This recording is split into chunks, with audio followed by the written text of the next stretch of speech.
اپنی اولاد بہن یا بھائی کو دے سکتے ہیں یا نہیں؟ کیا فرق دے سکتے ہیں؟ اپنی اولاد بہن یا بھائی کو دے سکتے ہیں یا نہیں؟ دے سکتے ہیں، لیکن باپ اس کا وہی ہوگا جو اصلی ہے۔ تحریری تقریری زبانی طور پر وہ ریکارڈ میں کوئی اور اس کا باپ نہیں بن سکتا۔ حدیث میں ہے جو شخص اپنا نسب تبدیل کرے، باپ کسی اور کو بنا دے، اس نے اللہ کے ساتھ کفر کیا۔ باپ تبدیل نہیں کر سکتا، باقی دے سکتا ہے، لیکن اس کے احکامات وہی ہوں گے۔ جب بڑا ہو جائے گا تو ان کی اولاد اور کی چچزاد بنے گی، ان سے پردہ ہوگا، وراثت میں ان کو کوئی حصہ نہیں ملے گا، باقی سارے احکامات ہوں گے۔ کیا دین میں اس کی جلد ہے یا نہیں؟ جبکہ اللہ پاک نے اسے اولاد نہیں دی، تو اللہ پاک نے اگر اولاد نہیں دی، کسی کا بچہ پالا ہے، اس میں بھی کوئی حرج نہیں ہے۔ نبی نے بھی حضرت زید بن حارثہ کو اپنا متبنہ بنایا تھا، لیکن احکام اس کے وہی ہوں گے کہ اصل والد وہی ہوگا۔ جس وقت حضرت عمر دور خلافت میں تھے، اس وقت حضرت فاطمہ ان کے دربار میں اپنا جائیداد کا حصہ مانگنے گئی تھی یا نہیں گئی تھی؟ تو کتنا وقت چاہیے؟ حضرت عمر کے دور میں تو حضرت فاطمہ زندہ ہی نہیں تھی، فوت ہو گئی۔ نبی علیہ السلام کے 6 مہینے کے بعد حضرت فاطمہ وفات پا گئی۔ یہ دراصل یہ واقعہ حضرت ابوبکر صدیق کا ہے۔ نبی علیہ السلام کی وفات کے بعد حضرت ابوبکر کے پاس آئی حضرت فاطمہ، کہنے لگی کہ جو جاگیر فلک ہے، باغ فلک ہے، اس میں سے جو اہل بیت کا حصہ ہے وہ آپ ہمیں تملیغاً دے دیں، ہمیں مالک بنا دیں، ہم ہی اس کو خرچ کریں گے۔ حضرت ابوبکر صدیق نے حدیث سنائی کہ نبی نے فرمایا تھا کہ الانبیاء لم یورثوا درہما ولا دینارا، کہ انبیاء کرام نہ درہم کے وارث ہوتے ہیں اور نہ دنانیر کے، وہ جو کچھ چھوڑ جاتے ہیں وہ بیت المال کے لیے وقف ہوتا ہے۔ تو اس کے بعد حضرت فاطمہ طبعی طور پر ناراض ہوئی، لیکن جب حدیث سنی تو خاموش ہو کر چلی گئی، اس کے بعد پھر بات نہیں کی اس کے بارے میں۔ یہ اصل ہے۔ اب سوال یہ ہے کہ اگر یہ حق تھا بی بی فاطمہ کا، پہلا سوال تو یہ ہے جب آپ کے نزدیک ابوبکر صدیق غاصب خلیفہ ہے نعوذ باللہ، تو بی بی فاطمہ کیوں گئی تھی غاصب کے پاس؟ انہوں نے اصل حکمران مانا تو گئی تھی، خلیفہ عمر تو مانو، تم بھی تو حکمران مانو۔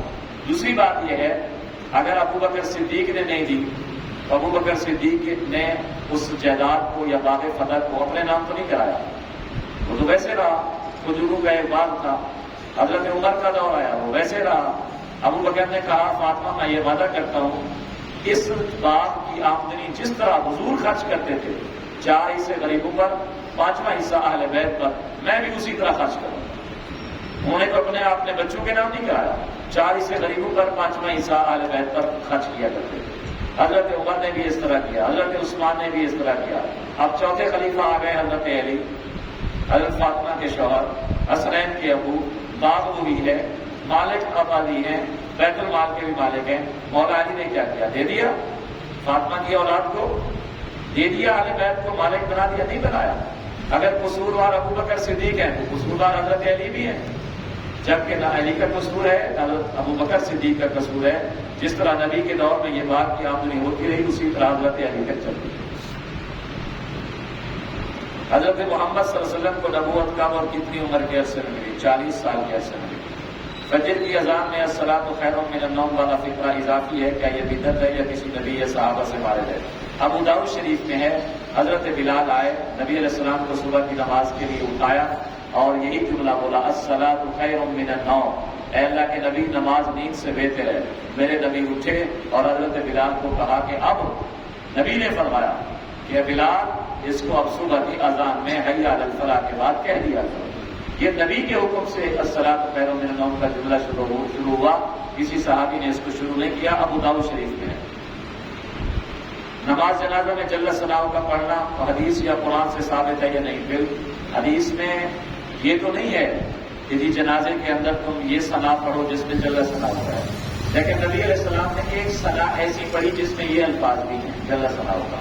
یہ نہیں ہے کہ یہ الفاظ اپنی طرف سے ملائے گئے، یہ ثنا اللہ کی تعریف مختلف الفاظ سے حضور کی زبانی میں ملی ہے، اس میں یہ جل ثناؤ کا بھی الفاظ ہے۔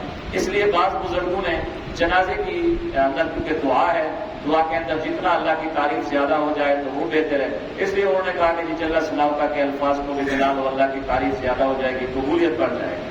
لیکن کوئی ضروری نہیں ہے جل ثناؤ کا نہ پڑھو، کوئی حد نہیں ہے، کوئی بھی اللہ کی ثنا کرتا ہو، حتیٰ کہ اللہ کی تعریف میں اگر اور کچھ نہیں آتا، آپ کو سورۃ فاتحہ پڑھنا ہے لیکن تعریف اور ثنا اور دعا کے لحاظ سے، قرات کے لحاظ سے نہیں، کیونکہ جنازے میں قرات نہیں ہے۔ موطا مالک میں حضرت جابر فرماتے ہیں لا قرات بالجنازہ، جس طرح ایک عورت کو خون آتا ہے ماہواری، اب وہ ماہواری والی عورت دعا کو مانگ سکتی ہے نا، ربنا آتنا فی الدنیا، اللہ مجھے دنیا میں بھی ایسا ہی دے، لیکن اگر وہ قرآن پڑھ لیے، یہی آیت پڑھنا چاہتی ہے، قرات کے طور پر تو نہیں پڑھ سکتی، دعا مانگ سکتی ہے۔ تو ثنا کے طور پر یا دعا کے طور پر تو فاتحہ کو پڑھ سکتے ہیں جنازے میں، لیکن قرات کے طور پر اس کو نہیں پڑھ سکتے۔ جل ثناؤ کا پڑھیں تب بھی جائز ہے، یہ دعا ہے جنازہ، نہ پڑھیں تب بھی جائز ہے۔ اور اسی طرح درود شریف صلی اللہ وسلم کا وبارک کا ورحمتا و ترحمتا والا، یہ بھی کہیں نہیں ہے کہ جنازے کے اندر یہی پڑھنا ہے۔ پڑھ لو ٹھیک ہے، نہ پڑھ لو ٹھیک ہے، لیکن یہ سب سے افضل جو درود ہے وہ درود ابراہیمی نماز والا ہے۔ اور اسی طرح اللہم اغفر لحینا و میتنا و شاہدنا و غائبنا والی دعا، ضروری نہیں کہ یہی دعا ہو، آپ کوئی بھی دعا پڑھ سکتے ہیں۔ حضور نے کئی دعائیں پڑھی ہیں، درجنوں دعائیں، آپ کوئی بھی آتی ہے، آپ کو کوئی نہیں آتی، رب جاننے والی آتی ہے وہ پڑھ لیا جائے، یہ بکواس والی بات ہی نہیں ہے، دعا ہے جنازہ۔ اب ہمارے لوگوں کو دعاؤں کے علاوہ نیت پتہ، مولوی صاحب نے نیت ہی نہیں بتائی، اس نے سیکھا ہی کچھ نہیں ہے، بھی ہم نیت ہے تو یہی ہے کہ ہم جنازے کے ارادے سے آئے ہوئے ہیں، یہ نیت ہے۔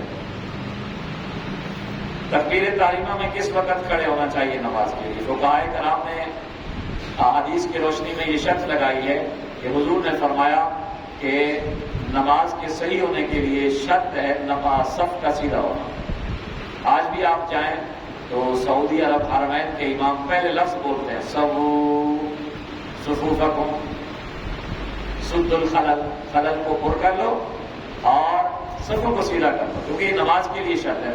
نبی علیہ السلام نے فرمایا صفوں کو سیدھا کیا کرو، اگر تمہاری صف ایک دوسرے کے خلاف ہوئی، ٹیڑھی ہوئی، کوئی آگے کوئی پیچھے، تو اللہ تمہارے دلوں میں اختلاف پیدا کرتے ہیں۔ حضور علیہ السلام تیر اور تلوار اور نیزے سے صفوں کو سیدھا کیا کرتے تھے۔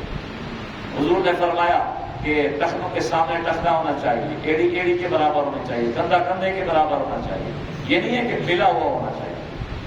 اب ایک ملا ہوا ہونا اگر ضروری قرار دیا جائے، ایک چھوٹے قد والا آ جائے، ایک بڑے قد والا جائے، کیسے ملائیں گے؟ ٹخنا کیسے ملے گا؟ نبی نے فرمایا ٹخنا بھی ملاؤ، گھٹنے بھی ملاؤ، کندھا بھی ملاؤ، یہ تینوں چیزیں کیسے ملا کر ملائیں گے؟ یہ ملتی ہی نہیں۔ ملانے کا مطلب یہ ہے کہ ان کے درمیان زیادہ خلا نہیں ہونا چاہیے، باقی صفوں کا درست ہونا یہ ضروری ہے۔ اگر ہم حی علی الفلاح کے وقت، جس طرح ہمارے بھائی کچھ حی علی الفلاح کے وقت کھڑے ہوتے ہیں، اس وقت کھڑے ہو تو صفیں کب سیدھی ہوں گی؟ اس لیے حضور علیہ السلام کا معمول تھا جب حجرے سے باہر نکلتے، جہاں جہاں جس صف میں پہنچتے وہ صف کھڑی ہو جاتی، حتیٰ کہ جب مصلی پر آتے تو سامان صف کھڑی ہو جاتی۔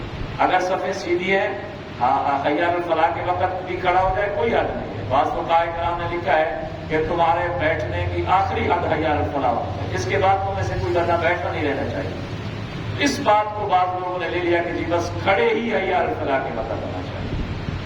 تو اللہ تبارک و تعالی ہم سب کو عمل کی توفیق دے۔